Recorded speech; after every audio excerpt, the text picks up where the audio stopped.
سلام. خیلی دلم تنگ شده بود برای پشت دوربین نشستن و الان حس غریبی بهم میده، نمیدونم چرا. هی، به هر حال سلام. حتی نمیدونم چی باید بگم. وای خدایا. یکی از دلایلی که من نبودم این چند وقت به خاطر مدرسه بود. خیلی سال بعدی رو گذروندم، خیلی پر استرس بود، پر کار بود و خوشحالم تموم شد. امیدوارم که دیگه این شکلی نباشه امسال. به هر حال عیدتون مبارک بچه‌ها. امیدوارم که امسال خیلی براتون سال خوبی باشه، در کنار خانواده‌تون، در کنار دوستاتون و کلا امیدوارم که کلی اتفاق خوب براتون بیفته، کلی بخندین و کلی شیرینی بخورید بچه‌ها، کلی چای بخورید، کلی بخندید. اصلا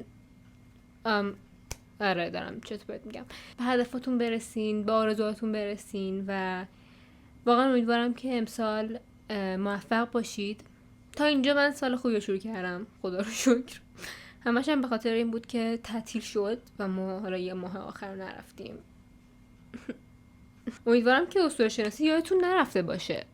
اگه یادتون رفته لطفا برید و از اول ببینید، چون که همشون به هم مرتبطن. اینو یادتون هست که بهتون گفتم که خیلی منو ببخشید بابت اینکه این چند وقت ویدیو نذاشتم. همونطور که گفتم اصلا سال خوبی نداشتم، خیلی سال سختی بود، ولی خب خدا رو شکر که تموم شد. امیدوارم که شما هم سال خوبی رو پشت سر گذاشته باشید و سال خوبی رو شروع کنید و آره امیدوارم که حال همتون خوب باشه. من سانیا هستم و امروز براتون قسمت 4 اسطوره شناسی رو آوردم. دلم تنگ شده بود واسه این لاینم.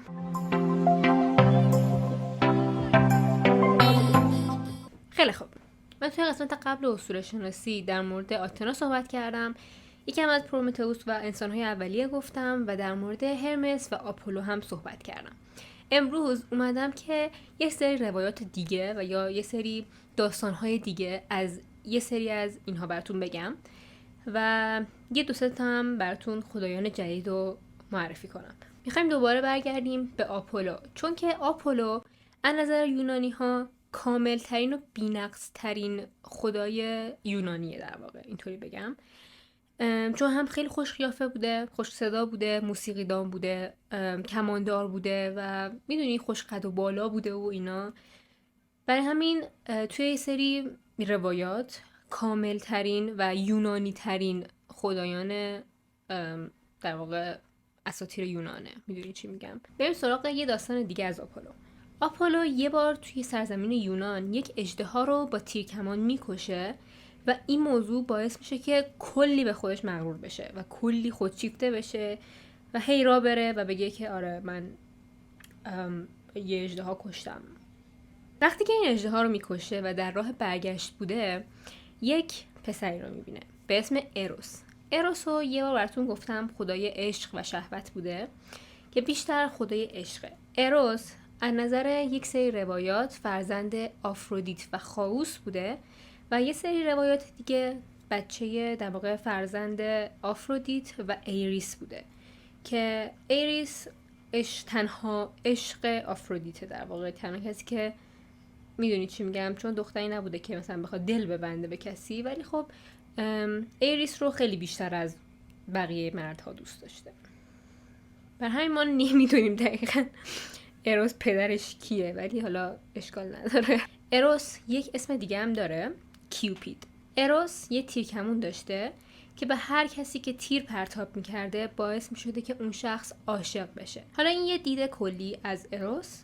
برگردیم به داستان. آپولو وقتی داشته برمیگشته با اروس روبرو میشه و سعی میکنه که کمی اذیتش کنه، کم سر به سرش بذاره، چون که حالا مثلا خوش هم کماندار بوده و مثلا اروس هم دیده بوده که کمانداره و فلان و اینا. میره جلو بهش میگه که آقا تو توی تیراندازی اصلا به پای من نمیرسی، من با تیرکمون یه اژدها رو کشتم و تو فقط باعث میشی که این اون عاشق بشن و فلان و اینا و من خیلی از تو سرترم، من خیلی از تو بالاترم و اینجور چیزا.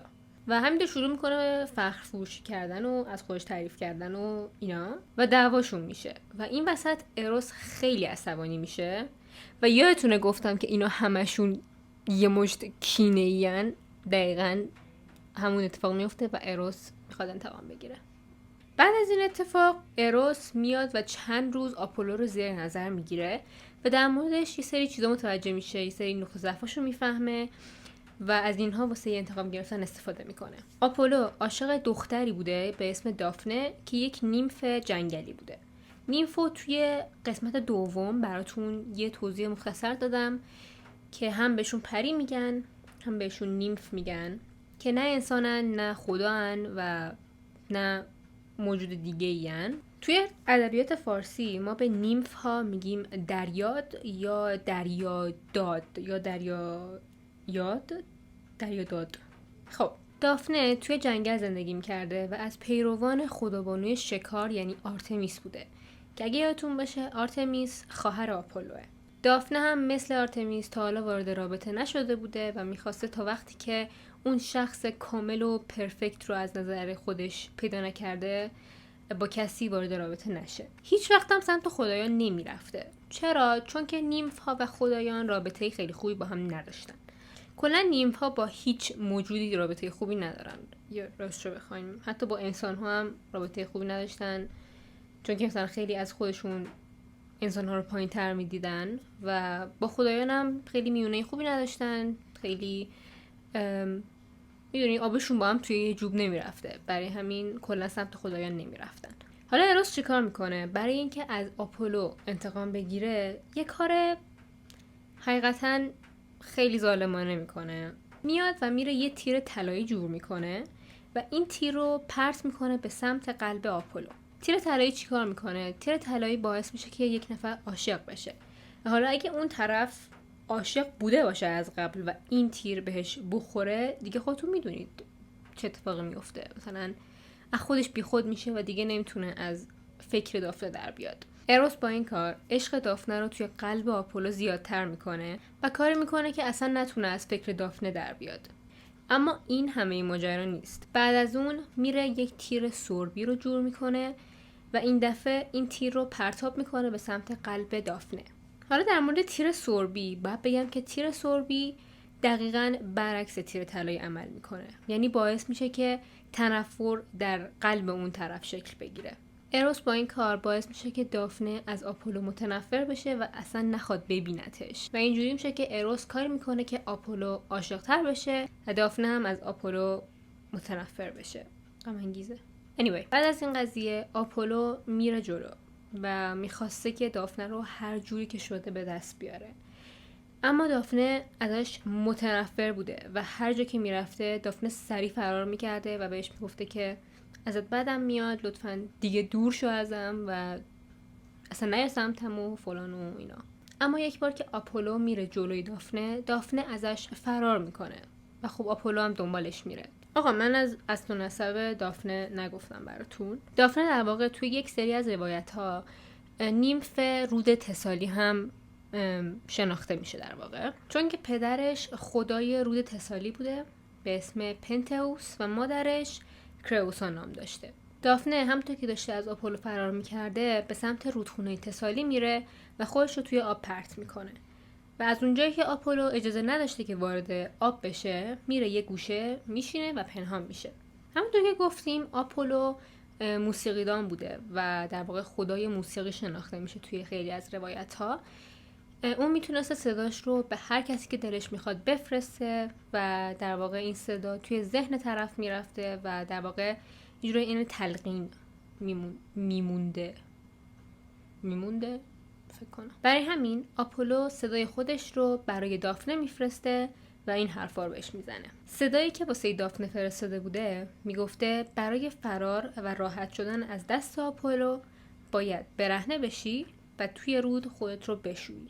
دافنه از اونجایی که فکر میکنه که این حرف بهش الهام شده از طرف خدایان و اینا، باور میکنه و از آب میاد بیرون و تمام لباساشو در میاره و برهنه میشه. اما قبل از اینکه بتونه دوباره بره توی آب، آپولو به قصد حمله به طرفش میره، چون واقعا میخواسته هر طوری که شده دافنه رو به دست بیاره و دیگه اصلا واسش مهم نبوده که داره چی کار میکنه. میدونید دافنه اون لحظه خیلی میترسه و شروع فریاد زدن میکنه و از پدرش و مادر طبیعت یعنی گایا درخواست کمک میکنه و نجات پیدا میکنه. اما چطوری؟ همونطور که آپولو داشته به سمت دافنه میرفته متوجه یه چیزی میشه. متوجه میشه که پاهای دافنه داره میره داخل زمین و تبدیل به ریشه میشه. بعد از اون متوجه دستای دافنه میشه که دارن تبدیل به شاخه های یک درخت میشن و بعد بدن دافنه که تبدیل به یک تنه درخت داشته میشده و موهاش هم داشته تبدیل به برگ های یک درخت میشده. دافنه برای فرار از آپولو خودش رو تبدیل به یک درخت برگ بو میکنه و اون تا آخر عمرش یک درخت باقی میمونه. چرا انقدر بی جنبه ای؟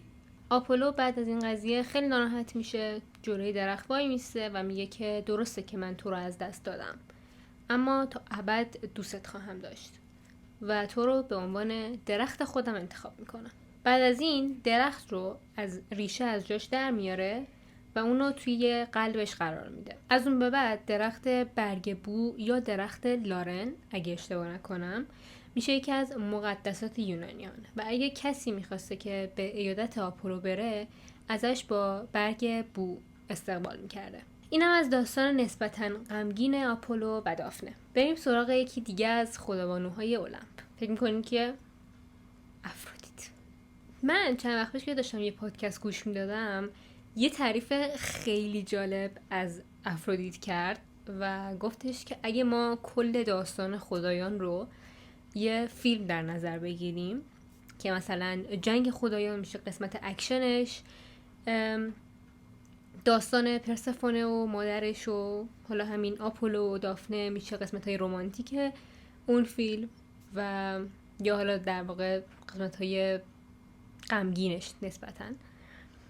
و اگه اینطوری یه فیلم در نظرش بگیریم افرودیت میشه اون قسمت هایی که باید سانسور بشه.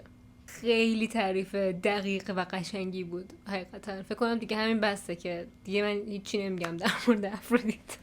افرودیت یک خدابانوی بسیار زیبا بوده که از همون اول بهش عنوان خدای شهوت و خدای عشق و زیبایی میدن و حقیقتا به خاطر اینکه همچین لقبی داشته، همچین عنوانی داشته، کل داستان زندگیش حول محور همینجور چیزاست، روابط جنسی و عشق و نمیدونم، کلا هیچ تنوعی نیست توی داستاناش. اما خب امروز که از داستاناشو براتون میگم. قبل از اینکه داستانو بگم میخوام در مورد خود افرودیت یکم باتون صحبت کنم، یکم باش آشنا بشیم. میدونید افرودیت به اعتقاد بعضیا دختر زئوسه، اما به اعتقاد یک سری آدم‌های دیگه و یک سری روایات دیگه دختر کرونوسه. کرونوسه که یادتونه قسمت اول پدر زئوس، یعنی افرودیت میشه خواهر زئوس از نظر کسایی که حالا اعتقاد دارن که کرونوس پدرش بوده.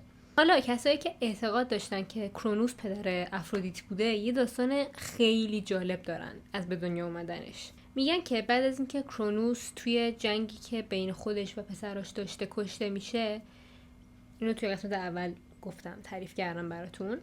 میگن که بعد از کشته شدن کرونوس توسط پسرانش توی همون اولین جنگی که توی قسمت اولم براتون توضیح دادم، خون کرونوس به زمین میریزه، خون کرونوس جاری میشه و به اقیانوس میریزه و بعد از خون کرونوس و کف دریا یک دختری زاده میشه که به قدری زیبا بوده که کل کائنات، کل هستی برای چند لحظه میسته. کل جهان، کل هستی میسته و فقط به این دختر نگاه میکنه که اون دختر افرودیت. اگه یادتون باشه توی قسمت دوم در مورد هفایستوس یا هفایتوس و افرودیت صحبت کردیم که هفایتوس که زشترین خدای المپ بوده با افرودیت که زیباترین خدای المپ بوده ازدواج میکنه. اگه اون ویدیو رو ندیدین حتما برین اول اون ویدیو رو ببینید و بعد برگردید سر این قسمت، چون خیلی به هم ربط دارن. همونطور که گفتیم هفایتوس یا هفایستوس، نمیدونم کدومو بگم ولی بدونید که دوتاشون یکی هن.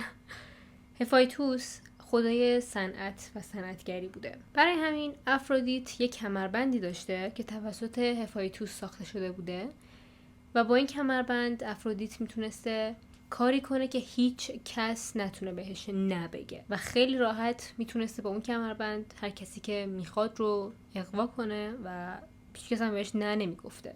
و خیلی از خدایان المپ هم میومدن از افرودیت کمک میگرفتن و میگفتن که میشه کم ما قرضش بدی، چون خیلی استفاده زیادی داشته اون کمربند. افرودیت با افراد خیلی زیادی هم بستر میشه و فرزندای زیادی هم داشته. مثلا افرودیت و هرمس یک فرزندی دارن به اسم هرمافرودیت که هرمافرودیت هم آلت زنانه داشته و هم آلت مردانه داشته و کلا با افراد خیلی زیادی هم بستر میشه که اگه یادتون باشه گفتم که از بین تمامی این افراد ایریس رو از همشون بیشتر دوست داشته. در مورد ایریس جلوتر قراره که یه داستان برش بگم، بر همین خیلی اینجا در مورد خودش و زندگیش نمیپردازم. فقط بدونید که ایریس خدای جنگ بوده. گفتم براتون که هفایتوس خیلی خدای زشتی بوده و خیلی خودش از این موضوع شرمگین بوده، چون میگفته که افرودیت لیاقت منو نداره و من خیلی زشتم و خیلی خجالت میکشیده از این موضوع. برای همینم بوده که میذاشته هر کاری که دلش میخواد بکنه، چون که میدونسته که حالا این ازدواج زوری بوده و برای همین میگن که این کمربند رو براش ساخته که بتونه هر کاری که دلش میخواد بکنه و دیگه زور بالا سرش نباشه. و میگفته که چون افرودیتی یا افرودیت از من زیباتره پس لیاقتش هم بیشتره. گناه‌دار. حالا بریم یه داستان در مورد ایریس و افرودیت بگیم. ایریس و افرودیت یه روز با همدیگه قرار میذارن که توی اتاق ایریس همدیگه رو ببینن و دیگه بقیهش به ما مربوط نیست. ایریس یک همراه داشته به اسم الکتریون و به اون همراهش میگه که تو دم در وایسا و مواظب باش که کسی نیاد تو و کسی کلا اینجا رد نشه و کسی نزدیک نشه. الکتریون هم قبول میکنه و میسته دم در. اما بعد از یه مدت خیلی کوتاهی خسته میشن جناب و خوابشون میبره و این باعث میشه که هلیوس که میشه خدای آفتاب یا خدای خورشید و توی خیلی از روایات دیگه هم میگن که آپولو وارد اتاق میشه و میبینه که آره قضیه اینه و اوضاع خیته و اینا. بعدش میره پیش بقیه خدایان و در واقع آبروی ایریس و افرودیتو پیش همه میبره. بعد از اون ایریس و افرودیت الکتریون رو تبدیل به خروس میکنن و اینطوری میشه که الکتریون میشه اولین خروس جهان. حالا چرا این کار میکنن؟ برای اینکه دیگه هیچ وقت ورود آفتاب و خورشید رو فراموش نکنه و هر وقت که ببینه آفتاب داره میاد سر صدا کنه و همه رو آگاه کنه و تا آخر عمرش این وظیفه بهش داده میشه. بر همینه صبح معمولا صدای خروس تو کله ماه، چون که جناب تنبیه شدن و ما رو بدبخت کردن. در واقع بچه‌ها ما یه همسایه داریم این طرف، بعد این همسایه خروس دارن و این هر روز صبح خروس صدا میده. خواب نذاشته واسه من. لعنت بهتون. چرا دیگه الان فکر نمی‌کردم دیگه الان کسی تو خونش خروس داشته باشه، اونم وسط شهر. اینم از داستان بسیار جالب ایریس و افرودیت. من از دوستان پرسیده بودم که میدونید فلسفه این که خروس رو با صدا میده چیه و در واقع توی چنل تلگرام هم گذاشته بودم. از این اسپویلا میکنم از این به بعد، اگه دوست داشتید میتونید بیاید توی چنلم.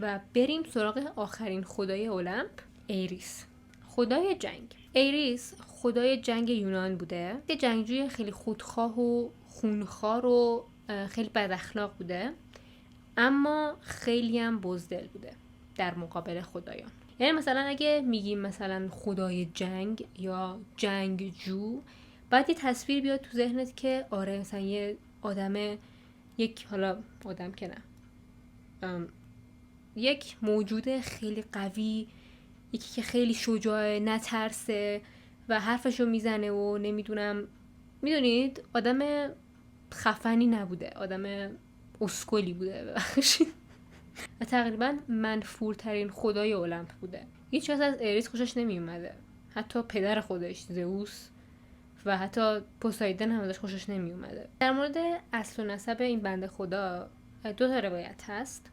یه سری میگن که اریس فرزند هرا و زئوسه و یک سری میگن که فرزند نوکس و اربوسه که توی قسمت اولم گفتم که نوکس شاید نگفتم. نوکس الهه شب و اربوس خدای تاریکی بوده. خب بریم سراغ داستانش. داستان کوتاهی داره در واقع. اریس یک روز پسر پوسایدن رو میکشه و برای همین پوسایدن برای اریس دادگاه تشکیل میده. اونو محکوم میکنه و مجرم خطابش میکنه و بعد هم دستگیرش میکنه و اریس به مدت 13 ماه زندانی پوسایدن بوده. یعنی حتی جرأتشو نداشته که جلوی خدایان بایسته در حالی که خودش یه خدا بوده. درست برعکس بهرام توی اساطیر ایران که خیلی شجاع و نترس بوده.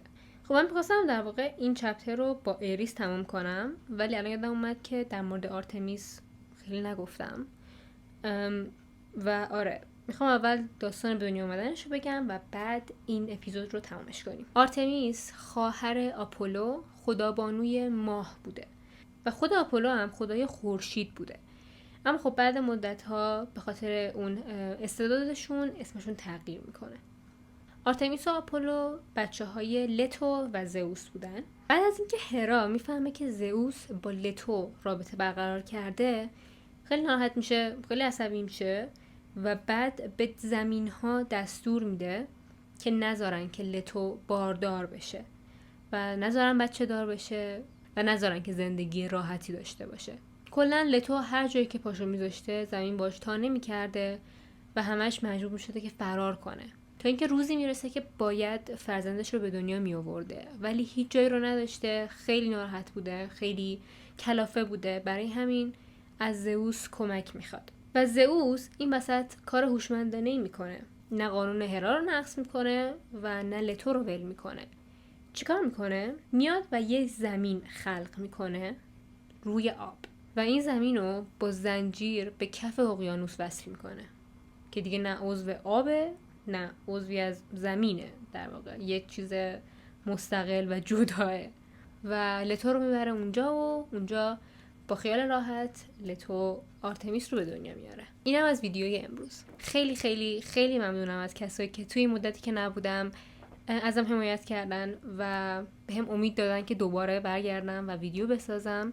خیلی ممنونم که تا اینجای ویدیو همراه هم بودین. یادتونه اگه از این ویدیو خوشتون اومد لایک کنید، کانال من رو سابسکرایب کنید و حتما برام کامنت بذارید، چون که خیلی خیلی نیاز دارم بدونم که چطوری دارم انجام میدم کارمو و آیا دوست دارید این داستان‌ها رو یا نه. حتما اگه سوالی داشتید بپرسید، همه رو جواب میدم، همه کامنت ها رو میخونم و امیدوارم که سال خیلی خیلی خیلی خوبی رو شروع کرده باشید. تا ویدیو بعدی، بای بای. چیدمان زیبا و مفرحه اینجا رو میبینید، خاطره که بدونید من خیلی فرحیختم. یه چیزی یه جمله بندی خیلی خوب تو ذهنم بود، چرا رفت؟ نزار سونیا، اینو